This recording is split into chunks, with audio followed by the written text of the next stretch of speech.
এই দেশে এই মুহূর্তে যে এই বিদ্যুতের সংকট, গ্যাস সংকট, আপনারা দেখছেন মন্ত্রীরাও যখন কথা বলছে বিদ্যুৎ চলে যাচ্ছে, এবং তারা মুখে আবার বলার চেষ্টা করছে নিয়ে বিনিয়ে যে দেশে আসলে সংকট নাই, অথবা বলতেছে তারা কোনো কিছুই করতে পারবে না। এবং আরেকটি সংকট সেটা হচ্ছে সার সংকট। সার সংকটের কারণে আমাদের কৃষকদের ভোগান্তি তৈরি হচ্ছে। ফলে এর মধ্য দিয়ে তারা আবার এই ধরনের ঘৃণ্য আইন পাশ করার চেষ্টা করছে। আমরা মনে করছি যে জনগণ এটির পক্ষে কোনোভাবেই মেনে নেবে না। আমরা সেই জায়গা থেকে আগামী যে 30 তারিখ গম বিরোধী দিবস আন্তর্জাতিকভাবে পালিত হয়, সেইটাতে আমরা স্বতঃস্ফূর্তভাবে অংশ নিব, এবং আমরা আগামীকালের অধিবেশনে সংসদেও আমরা সংসদ সদস্যরা সেটা আমরা সংসদীয় কায়দায় সেটার জবাব দিব।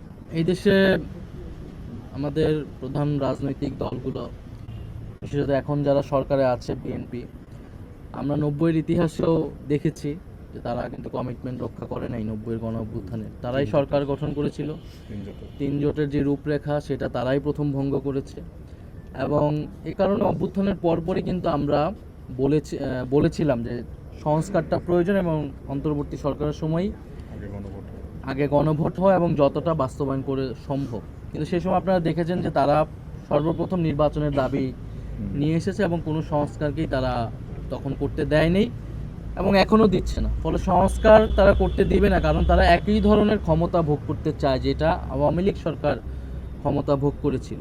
সে একই ধরনের চরিত্র তাদের মধ্যেও আছে বলেই তারা হয়তো ফ্যাসিবাদ বিরোধী আন্দোলনে আমাদের সাথে ছিল, কিন্তু তাদের লক্ষ্য আর আমাদের লক্ষ্য আসলে এক ছিল না। আমাদের লক্ষ্য ছিল দেশের গণতান্ত্রিক রূপান্তর, নতুন বন্দোবস্ত প্রতিষ্ঠা করা।